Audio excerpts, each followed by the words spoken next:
আল্লাহ তাআলা কিয়ামতের কঠিন ময়দানে যেদিন স্বামী স্ত্রীকে চিনবে না, স্ত্রী স্বামীকে দেখে পালিয়ে যাবে, বন্ধু বন্ধুরে চিনবে না, পীর সাহেব মুরিদরে চিনবে না, মুরিদ পীর সাহেবরে চিনবে না, দলের কর্মী তার নেতারে চিনবে না, নেতা তার কর্মীরে চিনবে না, বন্ধু বন্ধুরে দেখে পালাবে। এই কঠিন মুহূর্তে সূর্যটা মাথার কাছে চলে আসবে, জমিনটা তামার জমিন হবে, আজকের জমিনের মতো নয়। মানুষ ঘর্মাক্ত, ক্লান্ত, শ্রান্ত মাথার মগজগুলো কানের ছিদ্র আর নাকের ছিদ্র দিয়ে বেয়ে বেয়ে পড়বে। বিশ্বনবী ফরমান, ময়দানে 7 শ্রেণীর ব্যক্তিকে রব্বুল আলামিন তার আরশের নিচে ছায়া দিবেন। তার মধ্যে প্রথম শ্রেণীর ব্যক্তি হলো ইমামুন আদিল। ইমামুন আদিল, ন্যায়পরায়ণ শাসক, যে ইনসাফের সাথে বিচার করে, যে জাস্টিস সমাজে সার্ভ করে, যে সুশাসন নিশ্চিত করে, ওই ইমামুন আদিল। আদিল শব্দটা বুঝছেন না? ইন্নাল্লাহা ইয়া'মুরু বিল আদল, পাইছেন? আদিল। 7 শ্রেণীর ব্যক্তিকে আল্লাহ তাআলা সুশীতল আরশের নিচে ছায়া দিবেন, যেদিন তার দেয়া ছায়া ছাড়া কোনো ছায়া থাকবে না। এর প্রথম হচ্ছে ইমামুন আদিল, ন্যায়পরায়ণ শাসক। চিল্লায় বলেন সুবহানাল্লাহ। আবার বিশ্বনবী বললেন, ইন্নাল মুকসিতিনা ইনদাল্লাহি আলা মানাবিরা মিন নূর আন ইয়ামিনির রহমান। কিয়ামতের দিন যারা ন্যায় পরায়ণ হিসেবে আল্লাহর সামনে দাঁড়াবে, কিয়ামতের দিন রব্বুল আলামিন তার আরশের ডান দিকে ওই ন্যায় পরায়ণ লোকদের জন্য আরশের ডান দিকে একটা নূরের মিম্বারে তাদেরকে বসার সুযোগ করে দিবে। আল্লাহর আরশের ডান দিকে ন্যায় পরায়ণ লোকদের জন্য আল্লাহ তাআলা নূরের মিম্বার বানাবে। 4টে কেন কথা মনে করেছেন? আল আদাল, জাস্টিস। ইন্নাল্লাহা ইয়া'মুরু বিল আদল। আল্লাহ তাআলা এই আদালতের নির্দেশনা দেয়, সুবিচার, সুশাসন। প্রিয় ভাইয়েরা, এটা আমরা বাংলাদেশে চাই কি চাই না? এই যে অরাজকতা, এই যে অন্যায়, এই যে জুলুম, এই যে ইনকনসিস্টেন্সি, সমাজের অসঙ্গতি, এর প্রধান কারণ জাস্টিস নাই, সুবিচার নাই, সুশাসন নাই। শেষবারের মতো আওয়াজ করে বলেন তো, আমরা বাংলাদেশে আদল চাই কি চাই না? তাহলে প্রথম নির্দেশনা শেষ। আল্লাহ তাআলা তোমাদেরকে আদলের আদেশ দেন। এরপরে আল্লাহ বললেন, আমি তোমাদেরকে ইহসানের আদেশ দেই। ইন্নাল্লাহা ইয়া'মুরু বিল আদলি ওয়াল ইহসান। আমি তোমাদেরকে যেমনি আদলের নির্দেশনা দেই, তেমনি ভাবে তোমাদেরকে ইহসানের নির্দেশনা দেই। ইহসান, আওয়াজ করে সবাই বলেন তো ইহসান। সবাই বলেননি, সবাই বললে এতটুকু আওয়াজ হবে আমি বিশ্বাস করি না। আওয়াজ করে বলুন আল ইহসান। ইহসান মানে কারো প্রতি সফট হার্টেড হওয়া, মহানুভব হওয়া, অনুগ্রহ পরায়ণ হওয়া, অনুগ্রহশীল হওয়া, একে অপরের প্রতি দয়াদ্র হওয়া। একে অপরের প্রতি দয়াদ্র, অনুগ্রহশীল হওয়া ছাড়া মানবিক সমাজ কশিনকালেও গঠন করা সম্ভব না। প্রিয় ভাইয়েরা, সুন্দর আচরণ দিয়ে, ইহসান দিয়ে যা জয় করা যায়, নরম আচরণ দিয়ে যেটা অর্জন করা যায়, কঠোরতা দিয়ে সেটা পারা যায় না। বিষ্ণু ঈসা ইসলাম ইহসান দিয়ে, কোমল আচরণ দিয়ে, তার অনুগ্রহ দিয়ে তিনি অনেক কাফিরের হৃদয়কে জয় করে ফেলেছেন। সাইয়েদনা সুমামা ইবনে উসাল রাদিয়াল্লাহু তাআলা আনহুর কথা মনে পড়ে যায়। তিনি ছিলেন ইয়ামামার বাদশা। মদিনাতে বিশ্বনবীকে হত্যা করার নিয়তে এসেছিলেন। গোপনে গোপনে বিশ্বনবীকে হত্যা করে আবার ইয়ামামাতে তিনি ফিরে যাবেন। কিন্তু কি অবাক করা কাণ্ড, হত্যা করতে পারে নাই, সাহাবাদের হাতে তিনি ধরা পড়ে গেলেন। সাইয়েদনা সুমামা ইবনে উসাল রাদিয়াল্লাহু তাআলা আনহু হত্যার নিয়তে আসলেন, কিন্তু হত্যা করতে পারলেন না। সাহাবারা ওনাকে ধরে ফেললেন, ধরে মসজিদে নববীর পিলারের মধ্যে বেঁধে রাখলেন। সুমামা ইবনে উসাল, সিরাত থেকে শুনে, সিরাত থেকে শোনাচ্ছি, রাদিয়াল্লাহু তাআলা আনহু ইয়ামামার অধিপতি ছিলেন। ইয়ামামা বিশ্বনবীকে হত্যার জন্য আসছেন, ধরা পড়ে গেছেন, এখন মসজিদে নববীতে বেঁধে রাখছে, তার মানে বন্দী। তো এখন স্ট্যাটাস কি? বন্দী, ক্যাপটিভ। তো বিষ্ণু ঈসা ইসলাম সাহাবাদেরকে বললেন, তার খোঁজ খবর নিও, সুমামা ইবনে উসালের খোঁজ খবর নিও। সাহাবারা বলেন, ইয়া রাসূলুল্লাহ, আপনাকে হত্যা করতে এসেছে, তার তো কঠিন ক্যাপিটাল পানিশমেন্ট হওয়া দরকার, কঠিন শাস্তি হওয়া দরকার। বিশ্বনবী বললেন, না, আমি যেটা জানি তোমরা সেটা জানো না, তোমরা সুমামার সাথে ভালো আচরণ করো। বিশ্বনবী সুমামার কাছে গেলেন। প্রথম দিন যে তিনি কালেমার দাওয়াত দিলেন, ইমানের দাওয়াত দিলেন, ইসলামের দাওয়াত দিলেন, রিসালাতের দাওয়াত দিলেন, আখিরাতের দাওয়াত দিলেন। পরের দিন যে বিশ্বনবী সালাতের দাওয়াত দিলেন, যাকাতের দাওয়াত দিলেন, ইসলাম কি, কিভাবে, কেমন করে পালন করতে হয় চমৎকার আর্টিকুলেট করতে শুরু করলেন। তন্ময় হয়ে সুমামা ইবনে উসাল রাদিয়াল্লাহু তাআলা আনহু বিশ্বনবীর কথাগুলো শুনতে আরম্ভ করলো। একদিন নয়, 2 দিন নয়, টানা 3 দিন বিশ্বনবী সুমামার কাছে ইসলামকে প্রেজেন্ট করেছেন, উপস্থাপন করেছেন। আওয়াজ করে বলেন, কয় দিন? 3 দিন। 3 দিন মসজিদে নববীতে বাধা। আর সাহাবীদেরকে বললেন, তার খোঁজ খবর নিও, তোমরা যে রুটি বানাও এর মধ্যে সবচেয়ে ভালো আটার রুটিটা তারে দিও, সবচেয়ে রিফাইন্ড খেজুর, যেটা পিওর খেজুর, এটা তারে দিও। আর বিশ্বনবী নিজের উট থেকে দুধ দহন করে ওনার বাড়ির এক কর্মচারীকে বলেছেন, দুধ দহন করে সুমামার জন্য নিয়ে যেও। সুবহানাল্লাহ পড়বেন না? সবাই তো অবাক, ইয়ামামা থেকে আসছে নবীকে হত্যা করতে, বিশ্বনবী দেখে তারে জামাই আদর করে, তাকে মজার মজার খাবার দিও, দুধ দিও, আদর আপ্যায়ন করো। একদিন নয়, 2 দিন নয়, টানা 3 দিন বিশ্বনবী এভাবে সুমামার কাছে যেয়ে ইসলামকে প্রেজেন্ট করতে আরম্ভ করলেন, ইসলামকে উপস্থাপন করতে শুরু করলেন। আর তাকে চমৎকার এন্টারটেইনমেন্ট, আপ্যায়ন দিতে আরম্ভ করলেন। টানা 3 দিন যখন ইসলামের দ্য বিউটিজ অফ ইসলাম, ইসলামের সুমহান বাণী, সৌন্দর্য তার কাছে উপস্থাপন শেষ, তাকে আপ্যায়ন শেষ, বিশ্বনবী বললেন সাহাবাদেরকে, যাও এবার সুমামার হাতের পায়ের রশি দুটো খুলে দাও। সাহাবারা বললেন, ইয়া রাসূলুল্লাহ, কি বলেন আপনি? ও তো হত্যাকারী, সুযোগ পায় নাই, আপনারে মারতে পারে নাই, ছেড়ে দিলে আবার ও আপনার উপর তলোয়ার নিয়ে ঝাঁপিয়ে পড়বে। নবী, এই সিদ্ধান্ত আপনি নিতে যাবেন না। বিশ্বনবী বললেন, যেটা বলেছি সেটা করো, সুমামার রশিগুলো ছেড়ে দাও, সুমামার হাতে পায়ের রশিগুলো যে তোমরা খুলে দাও। সাহাবারা তর্ক জুড়ে দিলেন, লা ইয়া রাসূলুল্লাহ, এমনটা করবেন না, তো ভয়ঙ্কর ভয়ঙ্কর খুনি, কি জানি কি হয়ে যায়। বিশ্বনবী বললেন, না, তার হাতে পায়ের রশিগুলো খুলে দাও। সাহাবারা বিশ্বনবীর কথা মতো তার হাতে পায়ের রশিগুলো খুলে দিল। সুমামা মুহূর্তের মধ্যে মসজিদে নববী থেকে বের হয়ে ইয়ামামায় ফিরে না যে মসজিদে নববীর পাশে একটা খেজুর বাগান ছিল, সেখানে চলে গেলেন। সেখানে একটা ছোট্ট কুয়া ছিল, কুয়ার পানি দিয়ে তিনি গোসল করলেন। সুবহানাল্লাহ পড়েন। কুয়ার পানি দিয়ে গোসল করে মসজিদে নববীর সামনে এসে বিশ্বনবী এবং সাহাবাদের সামনে দাঁড়িয়ে সাব্বাবা উঁচু করে বললেন, আশহাদু আল্লা ইলাহা ইল্লাল্লাহ ওয়া আশহাদু আন্না মুহাম্মাদান আবদুহু ওয়া রাসূলুহু। আল্লাহু আকবার। আমি সাক্ষ্য দিচ্ছি আল্লাহ ছাড়া কোনো ইলাহ নাই, আর মুহাম্মদ আল্লাহ তাআলার প্রেরিত বান্দা এবং রাসূল। প্রিয় ভাইয়েরা, ইহসান দিয়ে যা জয় করা যায়, কঠোরতা দিয়ে সেটা কঠিনকালেও জয় করা যায় না। আওয়াজ করে বলেন, ঠিক কি না?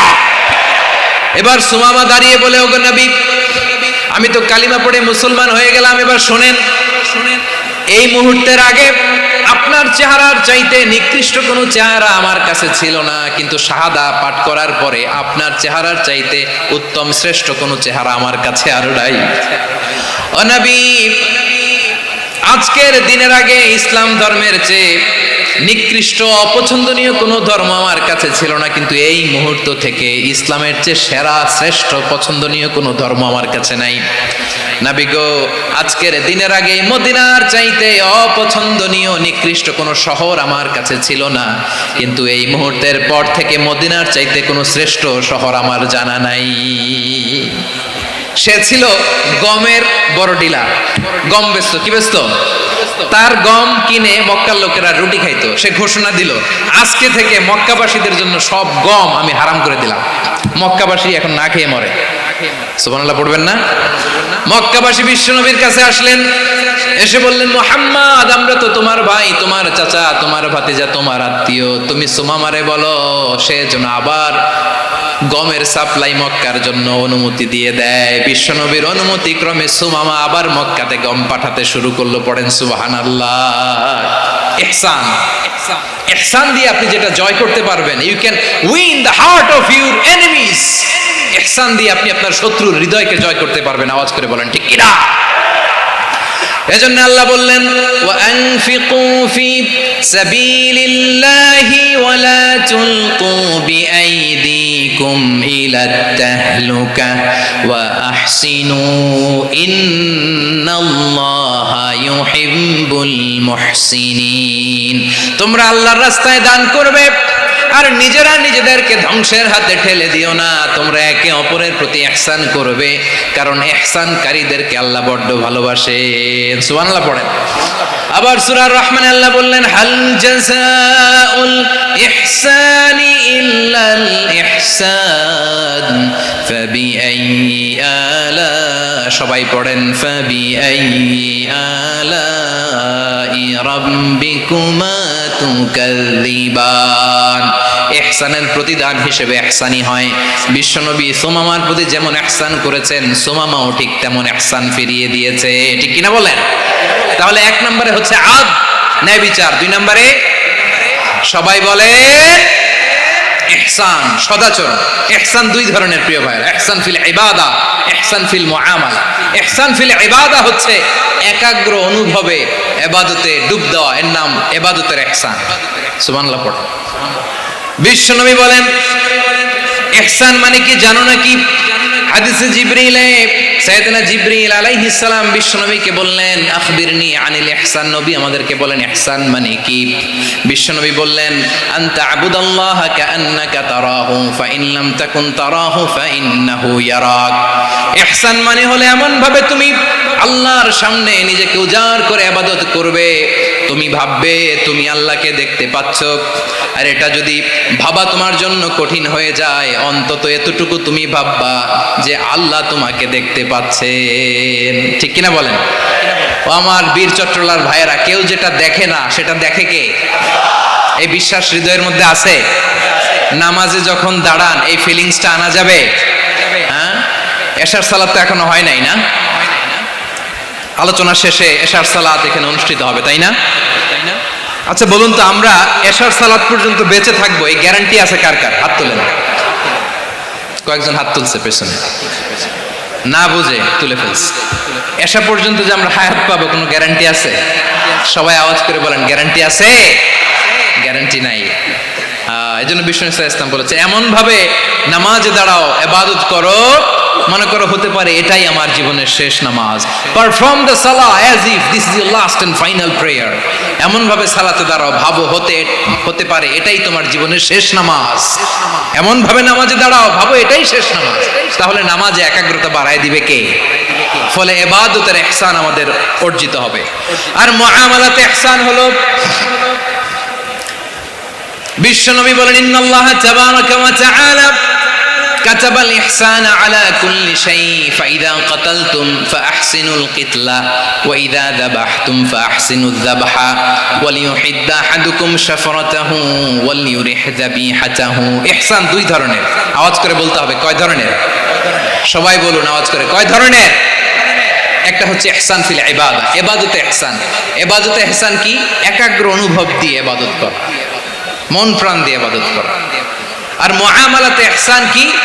সব কাজে, দৈনন্দিন কাজে, কর্মে, সামাজিক অ্যাক্টিভিটিতে কোমলতা প্রদর্শন করা, অনুগ্রহের সাথে সবকিছু করা। আল্লাহ তাআলা ইন্নাল্লাহা তাবারাকা ওয়া তাআলা কাতাবাল ইহসানা আলা কুল্লি শাই, তিনি সব কিছুর ব্যাপারে ইহসানকে আবশ্যক করেছেন। সবকিছু মুমিনের সব কাজে ইহসানের পরশ থাকবে। ওয়া ইযা কাতালতুম ফাহসিনুল কিতলা, বিষ্ণুই বলেন তুমি যখন কাউকে হত্যা করো ইহসানের সাথে করো। সুবহানাল্লাহ পড়বেন না? যখন হত্যা করো তখনও ইহসানের সাথে। আচ্ছা হত্যা করবো আবার ইহসান আসবে করতে করে, তো মেরেই ফেলবো আমি। আল্লাহ, ও ভাই একজন খুন করেছে, খুনি, রাষ্ট্রীয় আইনে তার শাস্তি হয়েছে ডেথ পেনাল্টি, মৃত্যুদণ্ড। এখন মৃত্যুদণ্ড দেখে আপনি যেমনি মন চায় তেমনি মারবেন লোকটারে? ওর নাক কেটে ফেলতে পারবেন? ওর কান কাটতে পারবেন? ওর চোখ উপড়ে ফেলতে পারবেন আপনি? যেমন মন চায় তার অঙ্গহানি করা যাবে না। ইহসানের সাথে তাকে হত্যা করে। সুবহানাল্লাহ, this is Islam, this is the true essence of Islam. ওয়া ইযা যাবাহতুম ফাহসিনুয যাবহা, যখন জবাই করবে তখনও ইহসানের সাথে জবাই করো। করব জবাই, ওইখানেও নাকি ইহসান। আচ্ছা কোরবানির দিন আমরা পশুগুলোরে কি করি? বলেন সবাই আওয়াজ করে, জবাই। জবাই মানে তো এটার মেরেই ফেলতেছি, একটু পরে তো টুকরো টুকরো করে গোশতগুলো খাবো, এটা তো খাবো, এটা তো মেরেই ফেলবে। বিষ্ণু বলে না, জবাইয়ের মধ্যেও মুমিনের জবের ভেতরেও ইহসানের পরশ থাকা চাই। যখন জবাই করবে প্রাণীটাকে হাত পা টাইট করে বেঁধে নাও, ছুরিটাকে শার্পেন করে নাও, ধারালো করে নাও, যাতে অল্প সময়ে জবাইটা হয়ে যায়, প্রাণীটা যাতে কম কষ্ট পায়। সুবহানাল্লাহ পড়ে। দিস ইজ কল্ড ইহসান। ইহসান আল্লাহ তাআলা যেমনি আদলের আদেশ করেছেন, ন্যায় বিচার জাস্টিস এনশিওর করতে বলেছেন, সমাজে ইহসানের ব্যবহার, ইহসানের অনুশীলন তিনি করতে বলেছেন। এজন্য মুমিনের প্রতিটি কাজে, আমার চট্টগ্রামের ভাইয়েরা আমার দিকে তাকান, খেয়াল করে শুনুন, মুমিন জীবনের প্রতিটি কাজে ইহসানের পরশ থাকা চাই। আমরা যেন আমাদের পরিবারের প্রতি ইহসান করি, আমরা যেন আমাদের কর্মচারীদের প্রতি ইহসান করি, আমরা যেন আমাদের কলিগদের প্রতি ইহসান করি, আমরা যেন আমাদের ভাইদের প্রতি ইহসান করি। মুমিন জীবনের প্রতি কাজে ইহসানের পরশ থাকার দরকার আছে না নাই? কথা বুঝতে পেরেছেন? তাহলে আল্লাহ তাআলার তিনটা আদেশ ছিল, কয়টা গেল? ভুলে গেছে, ভুলে গেছে চট্টগ্রাম। তিনটা আদেশের মধ্যে কয়টা বললাম? প্রথমে কি ছিল? আদল। দুই নম্বরে, তিন নম্বরে রব্বুল আলামিন বললেন ওয়া ইতাইদিল কুরবা, নিকট আত্মীয়দেরকে দান করো, নিকট আত্মীয়দেরকে দাও, যারা তোমাদের ব্লাড কানেকশনের আত্মীয় তাদেরকে তোমরা দাও। এখানে জেনারেলি বললেন দাও, কি দিব সেটা তিনি এখানে বলেন নাই, সেটা তিনি সূরাতুল ইসরার মধ্যে বলেছেন। আল্লাহ বলেন ওয়া আতিযাল কুরবা হাক্কাহ, নিকট আত্মীয়দেরকে তাদের অধিকার, তাদের প্রাপ্য তোমরা বুঝিয়ে দাও। দেখেন, একটা শান্তির সমাজ, একটা সমৃদ্ধ সমাজ, একটা মানবিক সমাজ গঠনের জন্য আল্লাহ তাআলা বেশি না, মাত্র তিনটা অর্ডার, তিনটা ভার্ডিক্ট তিনি জারি করেছেন। এক নাম্বার সুশাসন, ন্যায় বিচার। দুই নাম্বার ইহসান। তিন নাম্বার নিকটাত্মীয়, যারা কাছে, তোমার ভেরি ক্লোজ রিলেশনশিপে আছে, তাদেরকে দাও। দাও, দিলে বাড়িয়ে দেয় কে? অনেকে দিতে চায় না, কৃপণতা করে। দিলে বাড়ায় দেয় কে? ও মিয়া, মদিনার মধ্যে সবচাইতে গরিব সাহাবী ছিল বেলাল রাদিয়াল্লাহু তাআলা আনহু। ওনার এন্টায়ার অ্যাসেট, সম্পদের পরিমাণ কতদূর জানেন? একটা লুঙ্গি। বেলাল রাদিয়াল্লাহু তাআলা আনহু, ওনার টোটাল ওয়েলথের এস্টিমেশন হচ্ছে মাত্র একটা লুঙ্গি। একটা লুঙ্গি, টোটাল ওয়েলথ এস্টিমেশন, টোটাল সম্পদের পরিমাণ বেলাল রাদিয়াল্লাহু তাআলা আনহুর কি ছিল? কথা বোঝে নাই বোধহয়, কি ছিল? ওই বেলাল রাদিয়াল্লাহু তাআলা আনহুকে বিষ্ণু ইসলাম বলেছেন আনফিক ইয়া বেলাল, ও বেলাল তুমিও দাও। ওয়ালা তাখশা মিন যিল আরশি ইখলালা, আরশের অধিপতির তো কোনো ঘাটতি নাই, তুমি দিলে ওই আল্লাহ তোমারে বাড়ায় দিবে। এজন্য আমার প্রিয় ভাইয়েরা, দিলে কমে না, দিলে বাড়ে। অনেকে ধরে রাখে, নতুন কিছু নিতে পারে না, হাত দিয়ে যেটা ধরে রেখেছেন এটা দিয়ে দেন, বড় একটা ধরার সুযোগ পাবেন। জোরে বলেন ঠিক কিনা? ধরেন 5 কেজি ওজনের একটা ধরে রাখছেন, এখন 10, এটা না ছাড়লে 10 কেজি ধরতে পারবেন আপনি? আচ্ছা, 10 কেজির জিনিস একটা আছে হাতে, ওইটা যদি ছেড়ে দেন তাহলেই না 15 কেজি ধরতে পারবেন। কথা বলেন ঠিক কিনা? তাহলে দিলে বাড়িয়ে দেয় কে? রব্বুল আলামিন বললেন 3 নাম্বার আদেশ হলো তোমাদের প্রতি সমাজটারে কেমন করে মানবিক সমাজ, সুন্দর সমাজ গড়বা। 3 নাম্বার আদেশ হলো ওয়া আতিদাল কুরবা হাক্কা, নিকটাত্মীয়দেরকে তাদের প্রাপ্য বুঝিয়ে দাও। এই নিকটাত্মীয়দেরকে তাদের অধিকার বুঝিয়ে দেওয়া, প্রাপ্য বুঝিয়ে দেওয়াতে আমাদের গাফলতি আছে না নাই? চট্টগ্রামে নাই? মাশাআল্লাহ আছে, আছে। অনেকে দেখবেন অনেক আল্লাহওয়ালা তাহাজ্জুদ গুজার, সেজদা দিতে দিতে কপালে কালো দাগ ফেলে দিছে, সে তার বোনের হকটা আদায় করে নাই। আছে না নাই? হ্যাঁ, এখানেও আছে। সর্বনাশ। অনেক বড় হাজী সাহেব, বিশাল লম্বা দাড়ি, ছেলেরে সব দিয়ে দিছে, মেয়েরে কিছু দেয় নাই, মেয়ের হক আদায় করে নাই। আছে না নাই? এই হাজী সাহেবেরা, এই আল্লাহওয়ালারা কিয়ামতের ময়দানে আটকে যাবে। আপনি অন্যের অধিকার নষ্ট করেছেন, তাদের রাইটস কে ভায়োলেট করেছেন। এজন্য আল্লাহ তাআলা বলেন, কারো অধিকার যদি কেউ নষ্ট করে, ওই সমাজটা মানবিক সমাজ কঠিন কালেও হতে পারে না। এজন্য 3 নম্বর আল্লাহ বললেন ওয়া ইতা ইদিল কুরবা, নিকটাত্মীয়দেরকে দাও। কি দিবা? তাদের অধিকার দিয়ে দাও।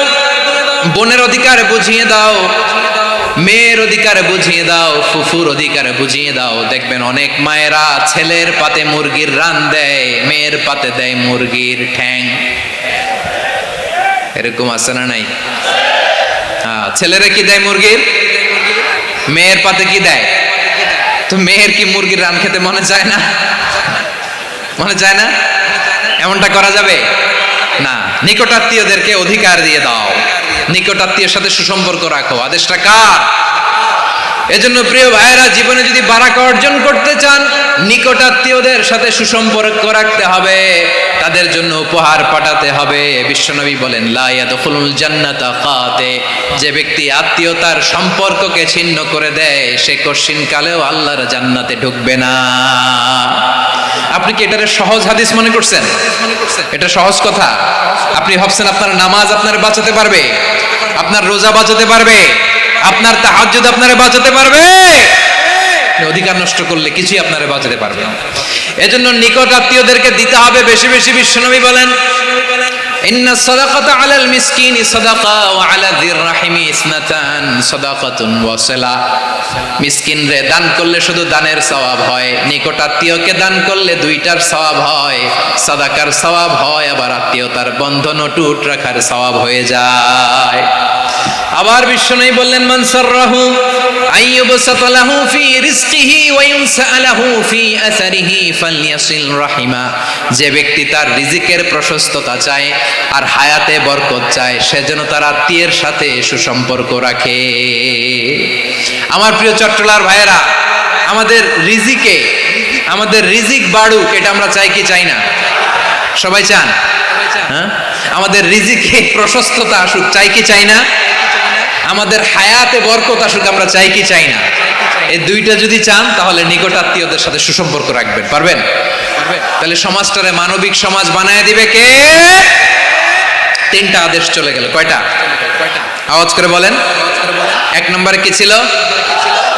2 নম্বরে, 3 নম্বরে নিকট আত্মীয়দেরকে দান। আপনাদেরকে আরো শোনার আগ্রহ আছে? আপনাদের মনোযোগ আছে না গেছে? কষ্ট হচ্ছে না?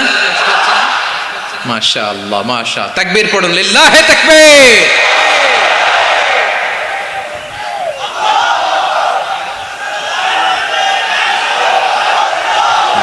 মাশাআল্লাহ।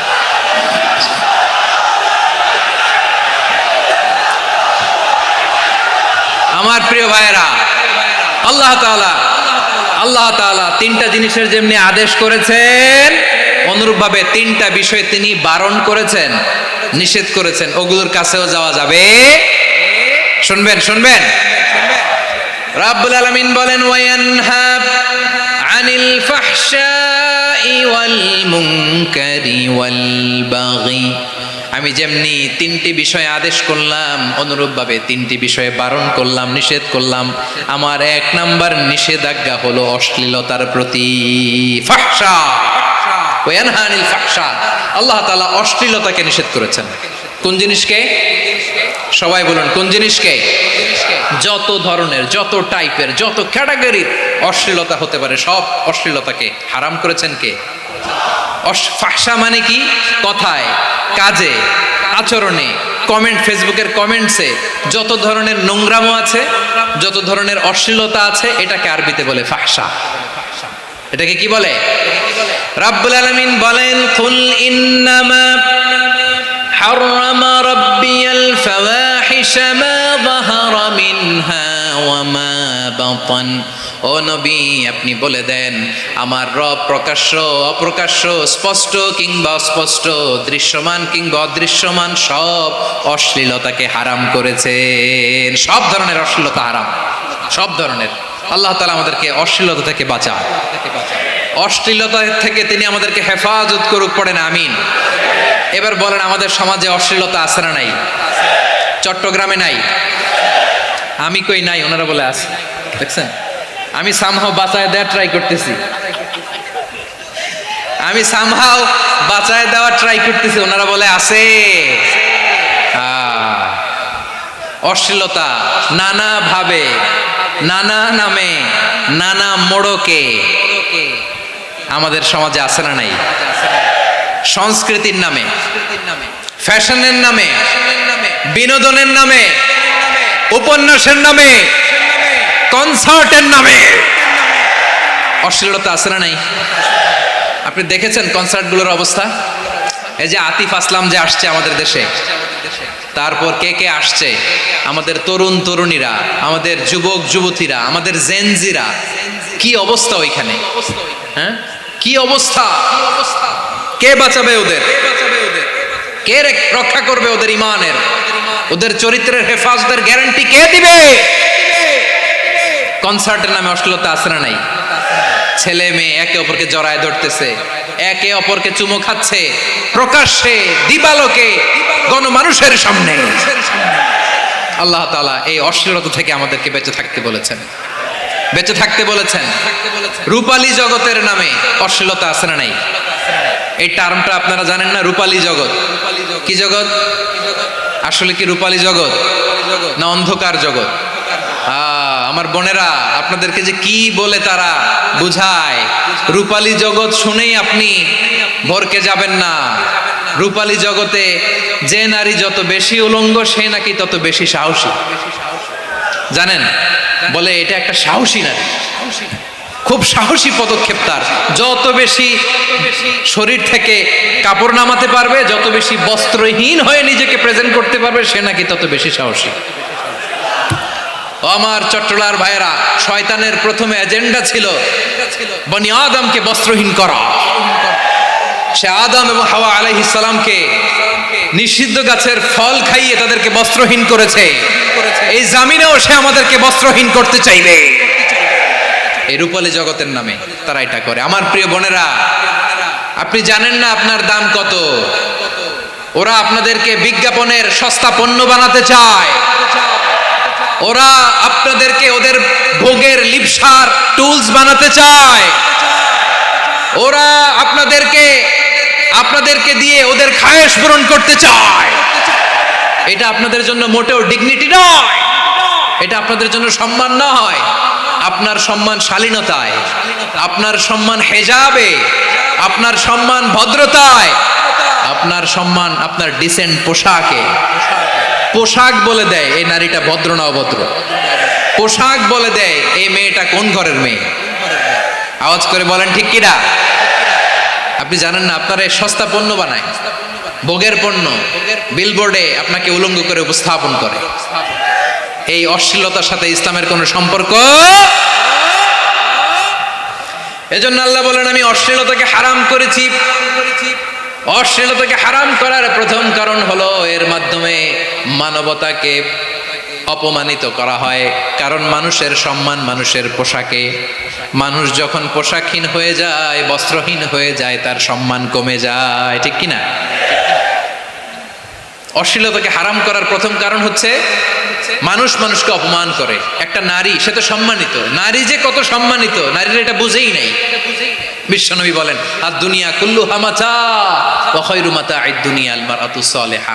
আমার বোনেরা, 5টা প্যান্ডেলে আপনারা এলইডিতে আমার আলোচনা শুনছেন, আমি জানি। আপনাদের এই গর্ভ যে কত দামি আপনি জানেন না।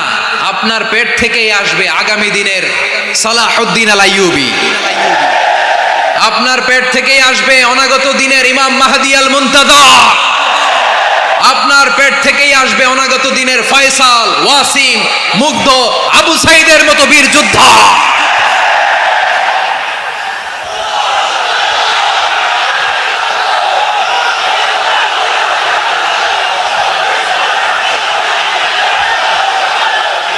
আমার প্রিয় বোনেরা, আমার প্রিয় বোনেরা, বিশ্বনবীর কথার ওজন খেয়াল করেন। আর দুনিয়া কুল্লুহা মাতা ওয়া খায়রু মাতা'আদ দুনিয়াল মারআতুস সালিহা। দুনিয়ার সবকিছুই অ্যাসেট, এর মধ্যে সবচেয়ে দামি অ্যাসেট নেককার নারী। আপনার গর্ভ যে কত দামি আপনি জানেন না। নিজের সময়টাকে কাজে লাগান, কোরআন পড়েন, সুন্নাহ পড়েন।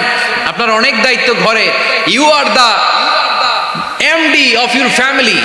একটা family it's a very big institution. পরিবার একটা অনেক বড় প্রতিষ্ঠান।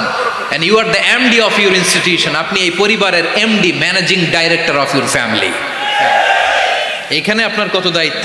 আপনি ছেলে মেয়েদেরকে তারবিয়া করবেন, আপনি আপনার স্বামীর জন্য ঘরটার জান্নাতের নীর বানাবেন, আপনার জন্য জান্নাতের ডুপ্লেক্স বাড়ি ওইখানে তৈরি করে রাখবে কে?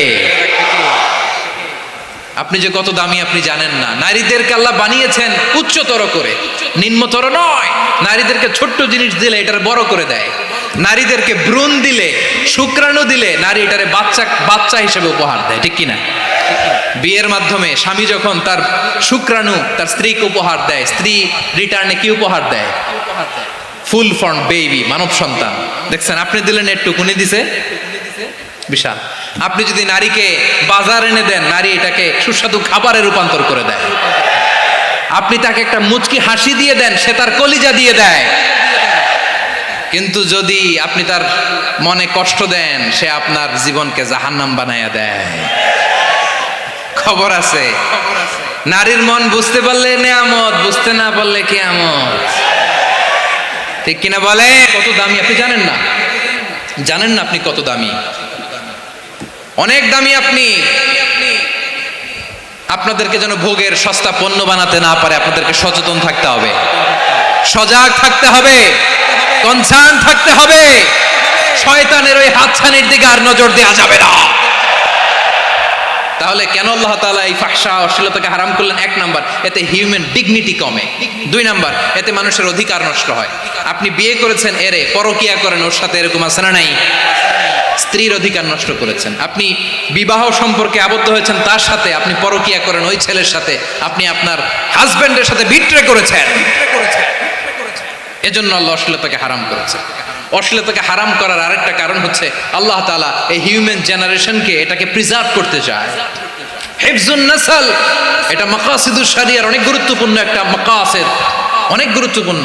আপনার নাসল, আপনার জেনারেশনকে সংরক্ষণ করা। এই যে আসতেছে ফেব্রুয়ারি, কত ফেব্রুয়ারি জানো? এটা কি বিশ্ব ভালোবাসা দিবস? হ্যাঁ, কি দিবস?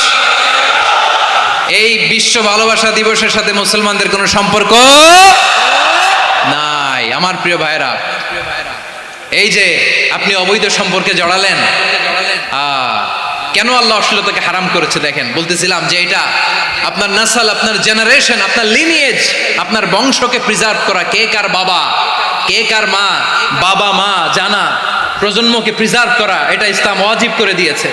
এই যে অবৈধ সম্পর্কের কারণে, বিশ্ব বেহায়া দিবসের কারণে, এগুলোর আউটপুট হিসেবে মাঝে মাঝে ঢাকা মেডিকেলের ডাস্টবিনে নবজাতকের বাচ্চার কান্নার আওয়াজ শুনতে পাওয়া যায়। চট্টগ্রাম মেডিকেলের ডাস্টবিনে নবজাতকের কান্না শুনতে পাওয়া যায়। বীর চট্টলার মুসলমানেরা বুঝতে পারলে আওয়াজ করে বলেন, এই যে চট্টগ্রাম মেডিকেলে যে নবজাতকটা পাওয়া গেল, ওর বাবাকে আমাকে বলেন, ওর বাবাকে, ওর মাকে, ও কোন ফ্যামিলির সন্তান কেউ জানে? আপনি হিউম্যান ডিগনিটিকে অপমান করেছেন না? আপনি তার ভবিষ্যৎকে অন্ধকার করেছেন না?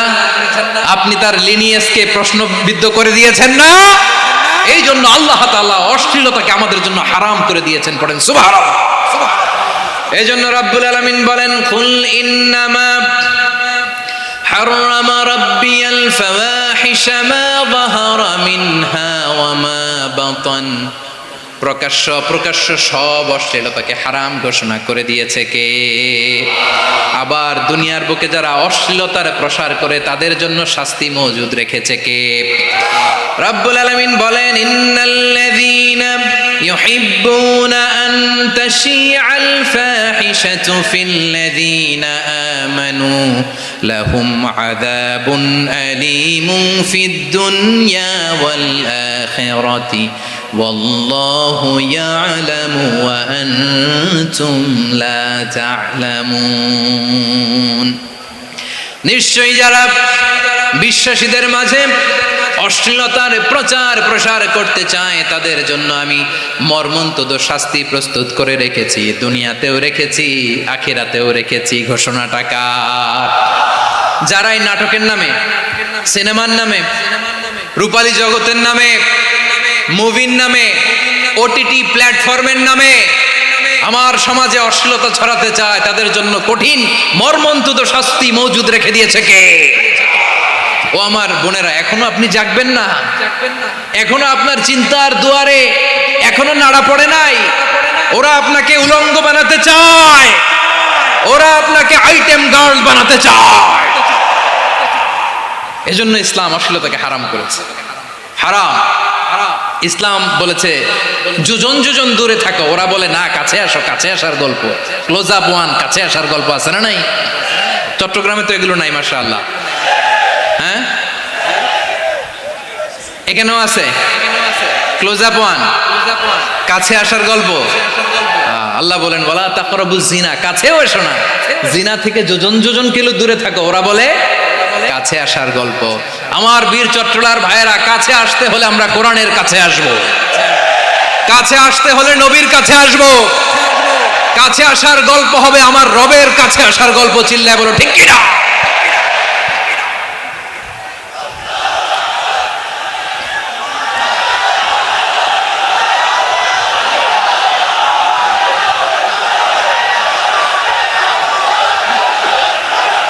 বসুন বসুন আমার ভাইয়েরা। তাহলে অশ্লীলতার সাথে আমাদের কোনো সম্পর্ক?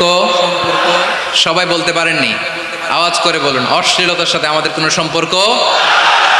আমরা এই সমস্ত ক্লোজ আপ ওয়ান, কাছে আসার গল্পের প্রোগ্রামে যাব? আমরা কোন ধরনের অশ্লীল কন্টেন্ট সোশ্যাল মিডিয়ায়, টিভিতে দেখব? কি যুগ যে আমরা কাটাচ্ছি আপনি কল্পনা করতে পারবেন না। পর্ন ইন্ডাস্ট্রি, নারী পুরুষের বস্ত্রহীন যুগল দৃশ্য, এটাকে দিয়ে ওরা কোটি ডলারের ইন্ডাস্ট্রি বানিয়েছে। পুরো মানব ইতিহাসে এরকম জঘন্য সময় মানব ইতিহাস পার করে নাই। পর্ন এটা ইন্ডাস্ট্রি হয়ে গেছে। আমাদের এই যুবকগুলো, জেনজিগুলো, ওদের চরিত্র বাঁচাবে কি করে? কেমন করে হেফাজত করবে ওদের এই মূল্যবান চরিত্র? আমার প্রিয় ভাইরা, এই অশ্লীলতার দ্য লেটেস্ট ভার্সন হচ্ছে LGBTQ, শরীফ থেকে শরীফা। শুনছেন আপনারা? দেখতে পুরুষ, আসলেই পুরুষ, সুস্থ একজন পুরুষ, 4 সন্তানের বাবা, বলে আমি মনে মনে নারী। দেখতে নারী, সুস্থ নারী, আসলেই সে দিব্যি একজন নারী, বলে আমি মনে মনে পুরুষ।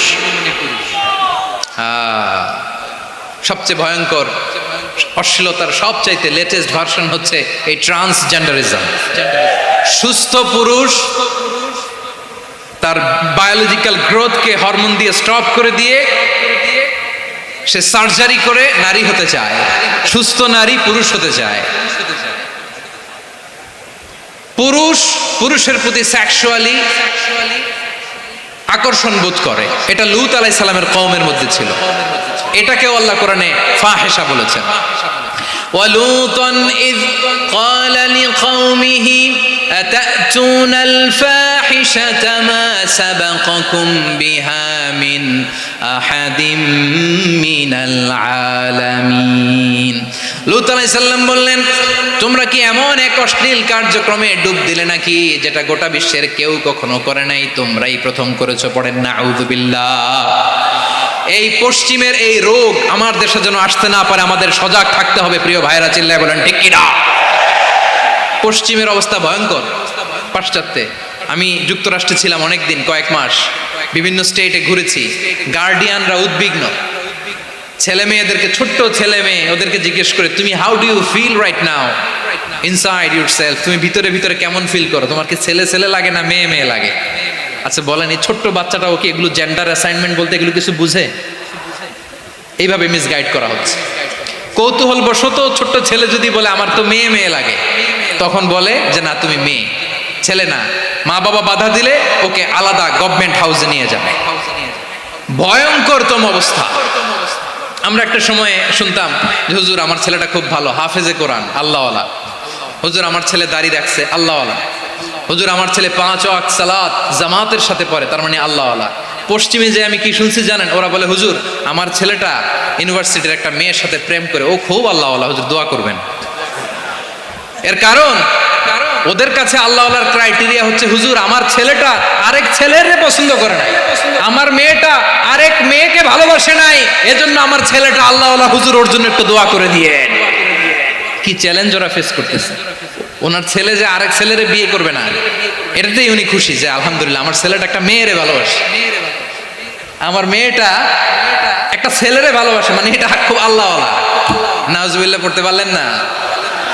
এজন্য অশ্লীলতার সাথে আমাদের কোনো সম্পর্ক। রব্বুল আলামিন বলেন ওয়ায়ানহা আনিল ফাহশাই ওয়াল মুনকারি ওয়াল বাগি, তিনটা জিনিসকে আমি নিষিদ্ধ করলাম। এক নাম্বার হলো ফাহশা, অশ্লীলতা। দুই নাম্বারে হলো মুনকার, সমস্ত মন্দ কাজ। আপনাদের মনোযোগ আছে না? শেষ করে দিব? আর 2-1 মিনিট শুনবেন? আচ্ছা বলি তাহলে, আর 2-1 মিনিট। তাহলে নিষেধাজ্ঞা জারি করেছেন তিনটা জিনিসের উপর। এক নাম্বার কি? ফাহশা, অশ্লীলতা। দুই নাম্বার মুনকার। মুনকার মানে হচ্ছে যত মন্দ কাজ, খারাপ কাজ, বাজে কাজ, এটার বলে মুনকার। এটার কি বলে?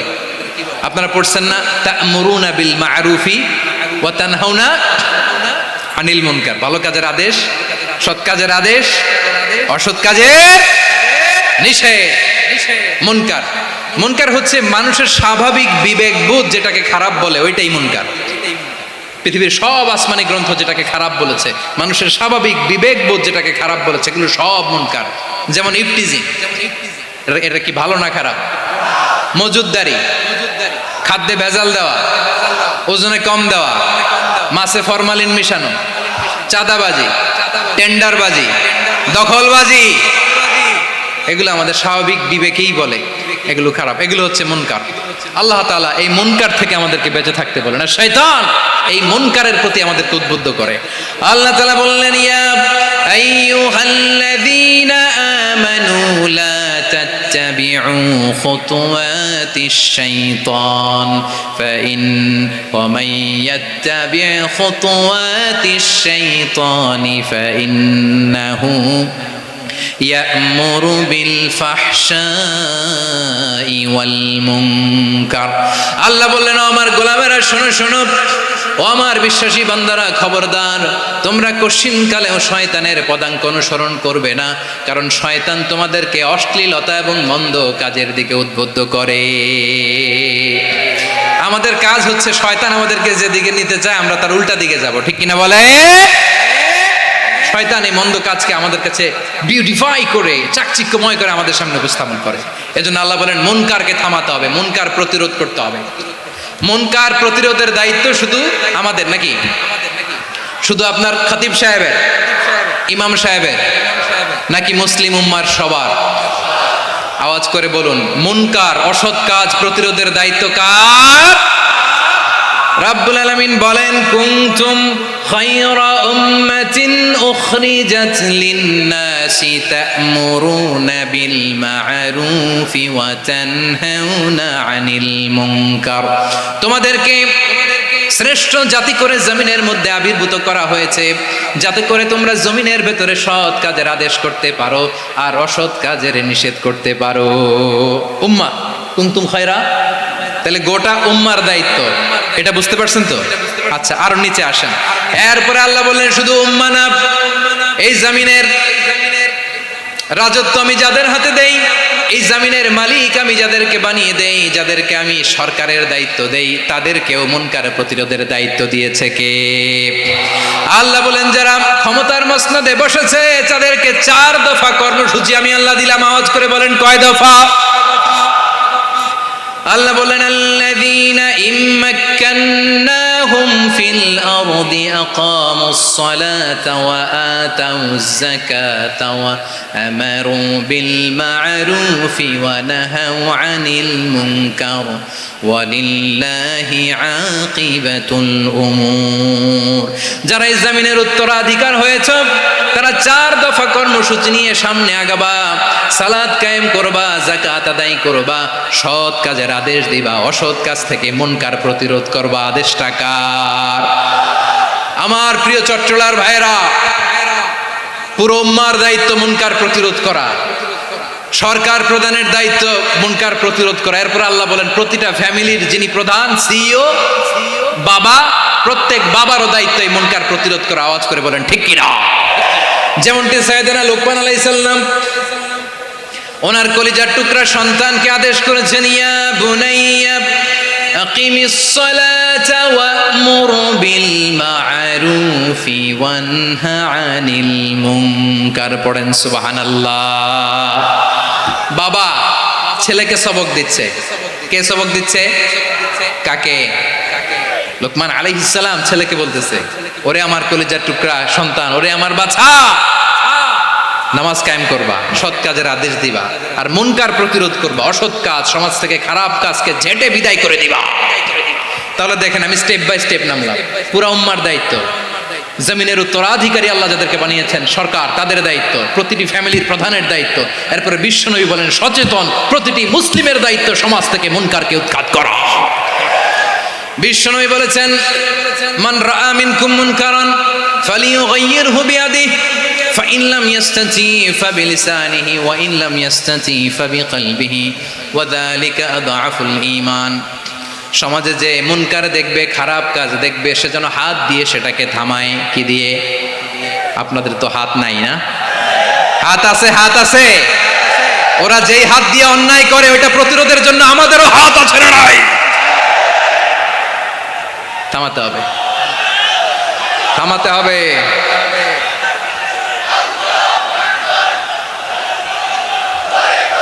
বসুন আমার প্রিয় ভাইয়েরা, ওরা ওদের যে হাত দিয়ে টেন্ডারবাজি করে, চাঁদাবাজি করে, ইফটিজিং করে, দখলবাজি করে, যে হাত দিয়ে, ওই মুনকার থামায় দেওয়ার জন্য আল্লাহর দেয়া আমাদেরও দুটি হাত আছে না নাই?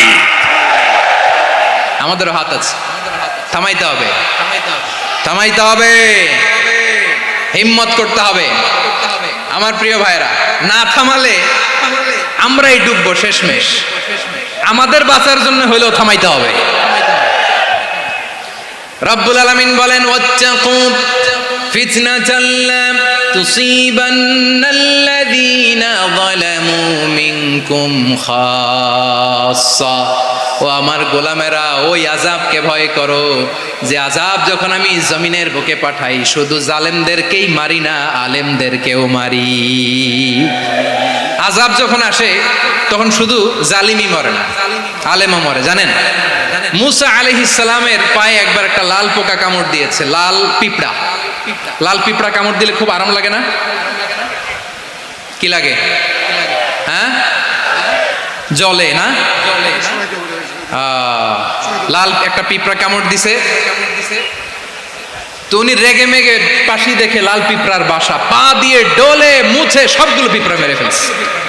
এই ঘটনাটা আল্লাহ ঘটিয়েছেন। এজন্য মুসা আলাইহিস সালাম ছিলেন কালিমুল্লাহ, সরাসরি আল্লাহর সাথে কথা বলতেন। তিনি আল্লাহকে জিজ্ঞেস করেছিলেন, আল্লাহ তুমি যখন কোনো জনপদে আযাব পাঠাও, শাস্তি দাও, ওখানকার শুধু জালেমরাই তো মরে না, ভালো মানুষগুলাও মরে, তো আযাব দিবা মুশরিকদের উপর দিবা, অবাধ্যদের উপর দিবা, ভালো মানুষগুলারে মারো কেন? আল্লাহ বললেন, মুসা তোমার যে কামড় দিছিল পায়ের মধ্যে পিঁপড়া, কয়টা পিঁপড়া? জোরে বলেন। একটা পিঁপড়া, তো সবগুলারে মারলা কেন? রেগে মেগে পুরো পিঁপড়ার বাসা ভেঙে ম্যাসাকার করলা কেন? এই মুসা, আমি যখন অ্যাকশনে যাই, আমি যখন শাস্তি দেই, তখন এত বাস বিচার করা হয় না, বাস বিচার করা যায় না। যখন অ্যাকশনে যাওয়া হয় ওইটা ডাইরেক্ট অ্যাকশন হয়ে যায়। চিল্লায় বলো ঠিক কি না? এজন্য আমাদের বাঁচার জন্য হলে ওই পাপ থামাতে হবে, এই শয়তানের অট্টহাসি থামাতে হবে, অন্যায় অপরাধ সমাজ থেকে আমাদের থামাতে হবে। কারণ আযাব আসলে ওরাও মরবে, আমরাও মরব। একটা জাহাজ 2 তলা, আপনি আছেন 2য় তলায়, শুনতেছেন? শুনতেছেন? জাহাজ কয় তলা? আপনি কোন তলায়? 2য় তলায়। নিচের তলার কিছু লোক জাহাজের তলা ছিদ্র করতে আরম্ভ করছে। কি ছিদ্র করতেছে? আচ্ছা, জাহাজের তলা ছিদ্র করলে তলা দিয়ে কি ঢুকে? এখন আপনি যদি বলেন আমার কি, আমি তো 2 তলায়, আমার কি, আমি তো সেফ, আমি তো সেফ জোন, আমি তো ভালো আছি, আমি তো ভালো আছি, ওরা ছিদ্র করে ওরা মরবে। আসলে কি শুধু ওরা মরবে, নাকি তলা ফুটো হলে ভিতরে পানি ঢুকলে আপনারও শরীর সমাধি হবে? তলা দিয়ে যখন পানি ঢুকবে, জাহাজ ঢুকলে আপনিও মরবেন। এজন্য নিজে মরার আগে ওই পাগলগুলোর নিচতলায় যে থামাতে হবে। চিল্লায় বলেন ঠিক কি না? এজন্য আল্লাহ বললেন, মুনকার প্রতিরোধের দায়িত্ব সমাজের টপ টু বটম সবার, পুরো উম্মার দায়িত্ব, সরকার প্রধানের দায়িত্ব, প্রতিটি ফ্যামিলির প্রধান বাবার দায়িত্ব। বিশ্বনবী বললেন প্রতিটি সচেতন মুসলিমের দায়িত্ব। এজন্য মুনকার প্রতিরোধ করার দরকার আছে না নাই? সমাজে এই যে ইফটিজিং হয়, আপনার বোনের বয়সী একটা মেয়েকে কিছু বকাটে টিটকারি করে, এই বলে সেই বলে, নোংরা কথা বলে, রাস্তায় দেখেও আপনি পাশ দিয়ে না দেখার মতো চলে যান কেন? আপনি দাঁড়ান না কেন? আপনি দাঁড়ালেই তো থেমে যাবে, কারণ সত্যের যে শক্তি তার সামনে মিথ্যা মুখ থুবড়ে পড়ে। আপনার সামনেও কিছুই না, নাথিং। আপনি দাঁড়ান, ওকে প্রশ্ন করেন যে আমার বোনকে তুমি ডিস্টার্ব করো কেন? আপনাকে দেখে আরো 5 জন দাঁড়াবে, 5 জনকে দেখে আরো 10 জন দাঁড়াবে। আমাদের নীরবতা আর আমাদের নিশ্চুপ থাকাই জালিমদেরকে আরো শক্তিশালী জালিম বানিয়েছে। এজন্য মুনকার প্রতিরোধের দায়িত্ব আমাদের সবার। টেন্ডারবাজি, চাঁদাবাজি, দুর্নীতি, অপরাধ, দখলদারিত্ব, মজুদদারি, এগুলো সব কিছু একসাথে প্রতিরোধ করতে হবে, ঠিক কিনা বলেন? একটা মানবিক সমাজ যদি চাই, প্রতিরোধ করতে হবে। প্রিয় ভাইয়েরা, আল্লাহর শপথ নিয়ে বলি, এই নাসিহাতগুলো সবার জন্য, সব দলের জন্য, সব মতের মানুষের জন্য। আমরা কোনো দলের প্রতি মানুষকে ডাকি না, আমরা ডাকি ইসলামের দিকে।